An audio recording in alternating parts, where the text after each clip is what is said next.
সন্তানদেরকে তোমরা তেজ্য পুত্র করে দাও, ঘর থেকে বের করে দাও। কিন্তু সন্তানের বয়স 18-20 বছর হয়ে যায়, কিন্তু এই সন্তানকে নামাজের ব্যাপারে কখনোই বলে না, পড়ালেখা করে নাই, এই জন্য অনেক ব্যত্রাঘাত করে। কিন্তু সন্তানকে যে নামাজের কথা বলতে হবে এ কথা বলে কেউ? বলে না। কারণ তাদের এই চিন্তা ভাবনা নেই যে কাল কিয়ামতের ময়দানে এই সন্তানের জন্যই তাদেরকে ধরাশায়ী হতে হবে। একটি সন্তানের জন্য তাদের বাবা মা কিয়ামতের কঠিন ময়দানে দুনিয়ার ভিতরে আমল আখলাক করার কারণে যখন জান্নাতের টিকিট ওই লোকটা পেয়ে যাবে, বাবা মা জান্নাতের টিকিট পেয়েছে কিন্তু সন্তান জান্নাতের টিকিট পায় নাই। আল্লাহ তাআলা রব্বুল আলামিনকে এই সমস্ত সন্তানেরা ডেকে ডেকে বলবে, ও আল্লাহ, আমার বাবা মা নিজেরাই আমল করেছে কিন্তু আমি সন্তানকে কখনো আমেলের কথা বলে নাই, কখনো নামাজের কথা বলে নাই, রোজার কথা বলে নাই, হজ করার কথা বলে নাই, কোনো প্রকার কোনো দুনিয়ার ভিতরে কোনো ভালো কাজের কথা আমার এই পিতামাতা বলে নাই। দুনিয়ার ভিতরে নেতাদের কথা মানতাম, বড়দের কথা মানতাম, বাবা মার কথা মানতাম, কিন্তু তারা আমাদের কখনো ইসলামের কথা বলেন নাই, তারা আমাদেরকে পথভ্রষ্ট করেছে। আজকে ওই পিতামাতা কোথায়? তাদেরকে আজকে নিয়ে আসেন, তাদের বুকের উপর পাড়ায়া পাড়ায়া আমরা তো নিজেরা জাহান্নামে যাব। ওই পিতামাতাদেরকেও জাহান্নামে নিয়ে যাব। জোরে জোরে বলুন না নাউজুবিল্লাহ।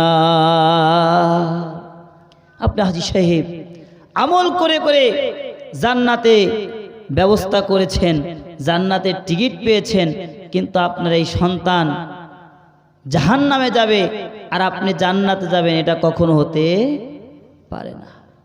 এই সন্তানগুলোই আপনাকে জাহান্নামের দিকে নিয়ে যাবে। জোরে জোরে বলুন না নাউজুবিল্লাহ।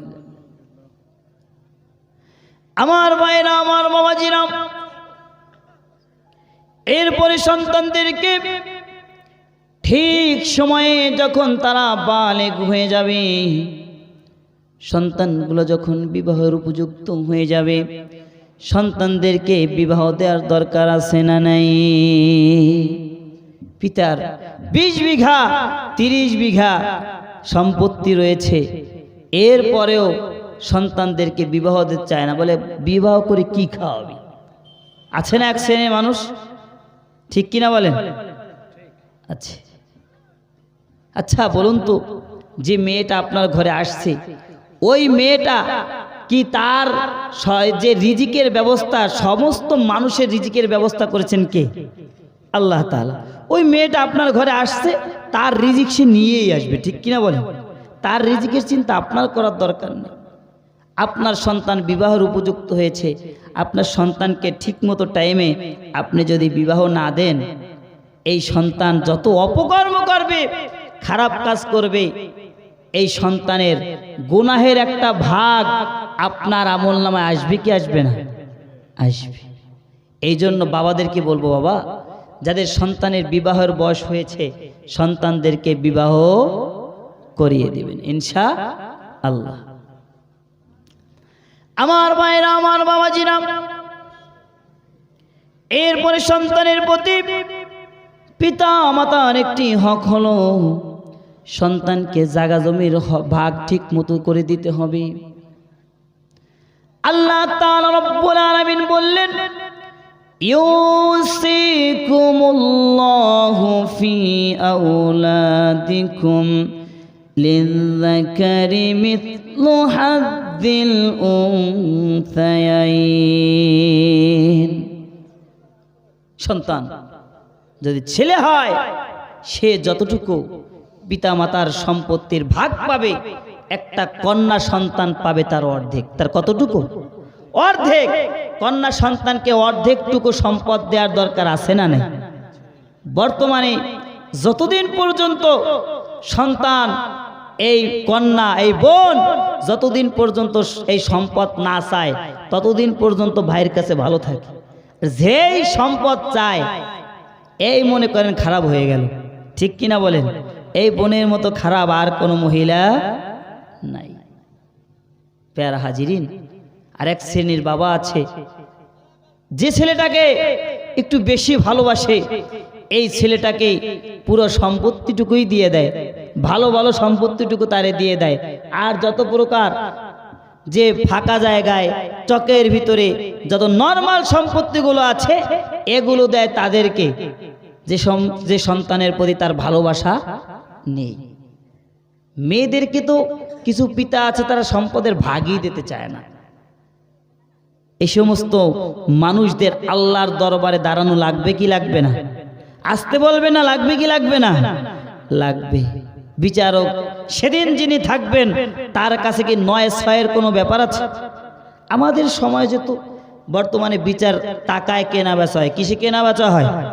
টাকায় কেনা বেচা। আমার এলাকায় এক লোক, তিনি তার একজনের সাথে মারামারি করেছে, মারামারি করে যে কোনো একটা ঝগড়া বিবাদ হওয়ার পরে ওই লোকটা কি করছে, চলে গেছে মাতবারের কাছে। মাতবার সাহেব বাড়িতে আছেন? হ্যাঁ আছি। আমাদের তো অমুক তারিখে ডেট পড়ছে মীমাংসার। বললো হ্যাঁ আমি বুঝতে পেরেছি। মাতবার সাহেবের কাছে ৫,০০০ টাকা ধরিয়ে দিয়ে এসছে। কত টাকা? ৫,০০০ টাকা। আর একজন খবর পাইছে যে মাতবারের কাছে উনি গেছিল। এখন উনি কি করছে, উনি ওই মাতবারের কাছে দিয়ে আসছে ১০,০০০। কত হাজার? ১০,০০০। এখন ওই সকালবেলা দেখে যে বিচার ওই ১০,০০০-এর দিকে যায়। কোন দিকে যায়? ১০,০০০-এর দিকে। এখন ৫,০০০ আলা মাতবর সাহেব ৫। মাতবর সাহেব বলে কি করিবে তোর পাশে, টেনে নেয় ১০। মানে তোর পাশে কি করবে? ১০,০০০ টেনে নিয়ে যায়। তো বর্তমান সময়ে বিচার আচার তো এরকম ভাবে, ঠিক কিনা বলেন?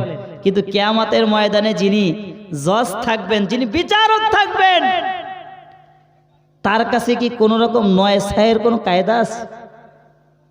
কোনো কায়দা নেই। আমার ভাইরা, আমার বাবাজিরা, সন্তানের প্রতি পিতা মাতার যেমনি হক রয়েছে, পিতা মাতার প্রতিও সন্তানের হক আছে না নাই? আল্লাহ তাআলা রব্বুল আলামিন বললেন, ওয়াকাদা রাব্বুকা আল্লা তা'বুদু ইল্লা ইয়্যাহু ওয়া বিল ওয়ালিদাইনি ইহসানা। সিদ্ধান্ত হলো দুটো। প্রথম সিদ্ধান্ত হলো একমাত্র আমি আল্লাহ তাআলার ইবাদত করবা। আমি আল্লাহ তাআলার ইবাদতের বাইরে যাওয়ার কোনো সিদ্ধান্ত, কোনো হুকুম নাই, বাইরে যাওয়ার কোনো সিস্টেম নাই। দ্বিতীয় নম্বরে যে কাজটি করবা সেটি হলো তোমাদের পিতামাতার সাথে ভালো আচরণ করবা। জোরে জোরে বলুন না সুবহানাল্লাহ। পিতা মাতা এমন একটি গুরুত্বপূর্ণ সাবজেক্ট, আল্লাহ তাআলা রব্বুল আলামিন যে আয়াতের ভিতরে নিজের ইবাদতের কথা বললেন, একই আয়াতের ভিতরে আল্লাহ তাআলা রব্বুল আলামিন পিতা মাতার খেদমতের কথা বললেন। আল্লাহ তাআলা রব্বুল আলামিন তার হাবিব বিশ্ব নবী রাহমাতুল লিল আলামিনের কাছে জিজ্ঞাসা করা হলো, ইয়া রাসূলুল্লাহ, ইয়া হাবিবাল্লাহ, খেদমতের দিক থেকে সবচেয়ে বেশি হকদান কে? আল্লাহর হাবিব সাল্লাল্লাহু আলাইহি ওয়াসাল্লাম বললেন, তোমার মা। দ্বিতীয় নম্বরে আল্লাহর হাবিব সাল্লাল্লাহু আলাইহি ওয়াসাল্লাম কি প্রশ্ন করা হলো, ইয়া রাসূলুল্লাহ, ইয়া হাবিবাল্লাহ, এরপরে কে?